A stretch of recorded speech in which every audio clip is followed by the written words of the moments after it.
It was the beginning of spring, but there had been no rain for 2 months.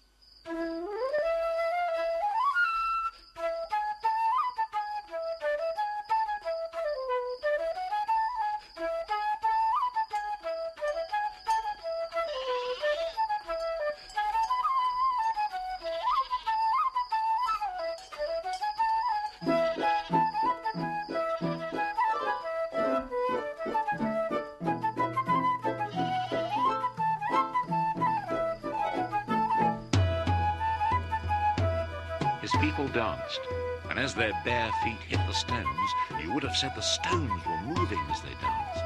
Not just the stones. As the king played on, his music seemed to weave into the sounds of the hillside, as if the bird's song and the river fall, the goat's bells and the wind in the grasses had been brought into being by his playing. Makes you want to move. When Orpheus played, the whole world wanted to move. It seemed that the roots of the trees would haul themselves up from the earth and dance to his rhythm.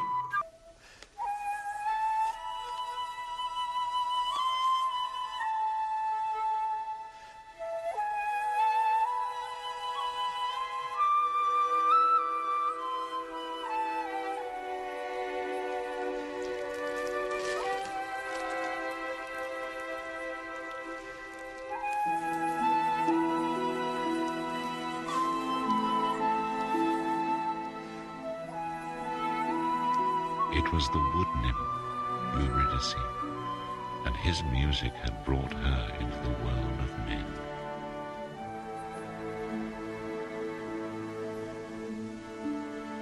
I'm Orpheus. Orpheus.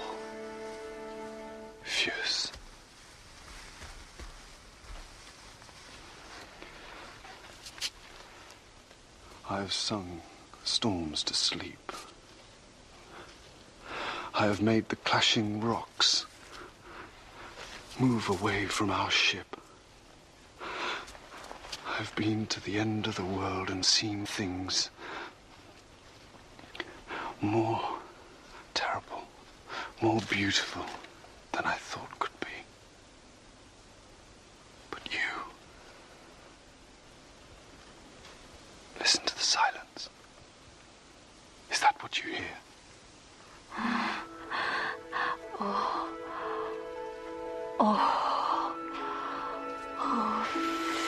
Orpheus. Say your name. Say your name to me, and I'll pick it out of the air, and I'll make a tune of it, and I'll give it back to you, more beautiful than you. Euridice. Euridice, Euridice, Euridice, Euridice. Euridice. Hello. Ooh, I'm a mess of unscratchable itch. Oh, shake a leg. Oh, if there was a wall I could get up against, if there was a rough place I could rub up against and have a really good itch. Oh, I'm all itch. Can you scratch my itch? Go on, just give me, just, oh, yeah, that's great. Oh, I'm a man. I'm the brother of Pan. Oh, I'm a brother. Oh, help me!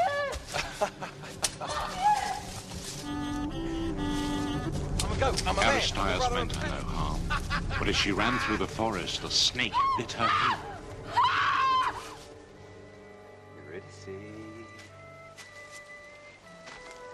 Euridice? Satyrs understand only pleasure. Euridice. In the face of pain, they are like children alone in the dark. I'm a goat. I'm a man. It wasn't me. Just a snake. Just a snake. Euridice.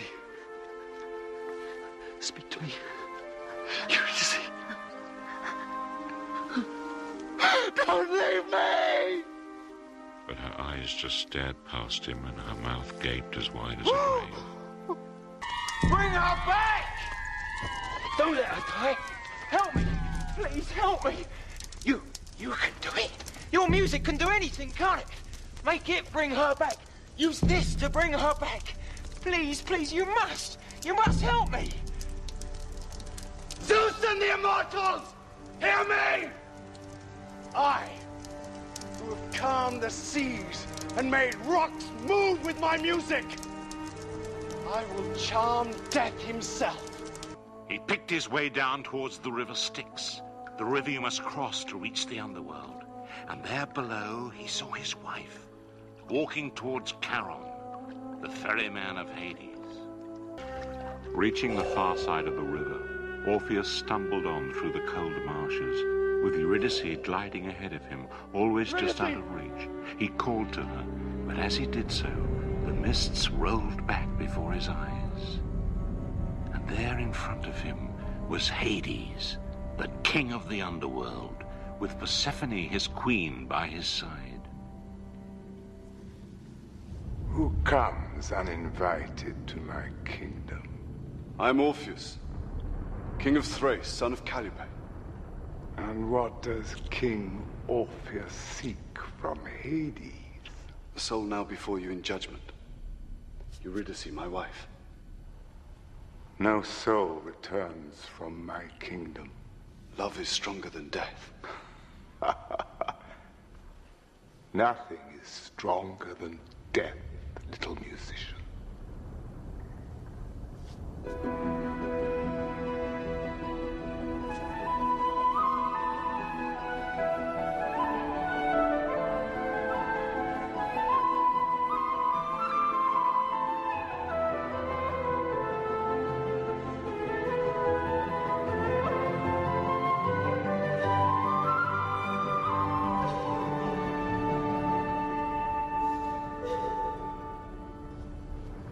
Fear me.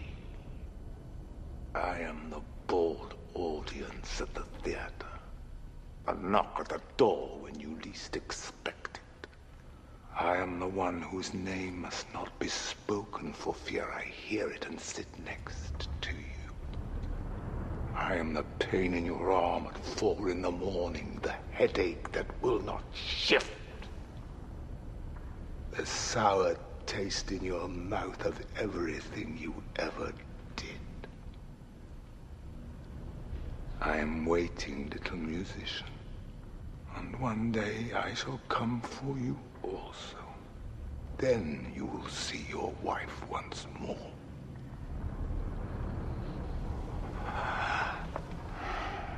But Orpheus would not give up Euridice. He played again, this time to the queen.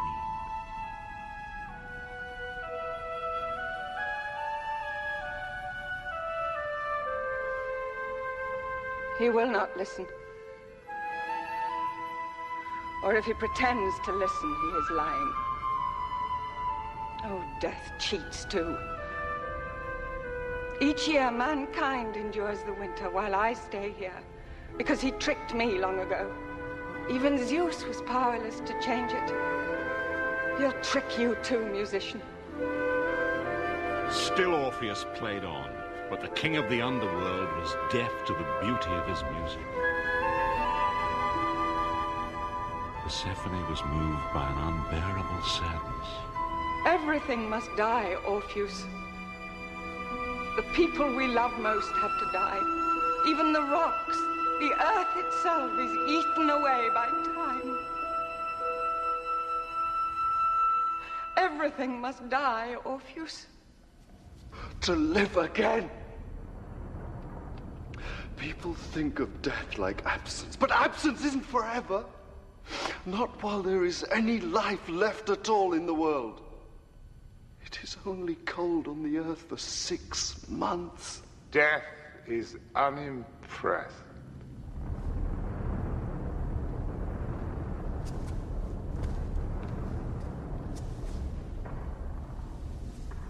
Husband, I pray to you. I am begging you. Give up this soul to Orpheus.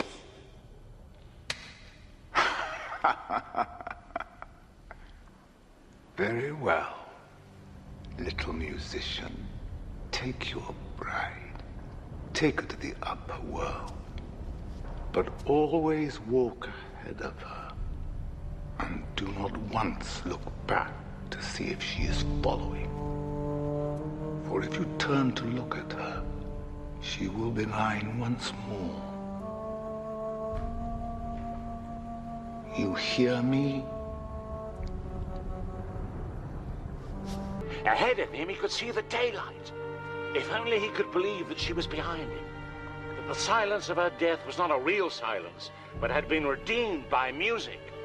He was almost at the entrance of the cave that leads to Hades, and he could hear the birds singing outside. And they were. Orpheus could bear it no longer. He turned, and her soul fled back to Hades.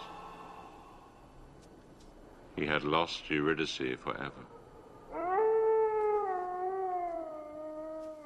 Orpheus went out alone. He went back to the land of his people and sat like a man who was dead already. And the women gathered round him. They felt his pain, but they begged him to play, for his music brought rain, made crops grow. No more music. Ever.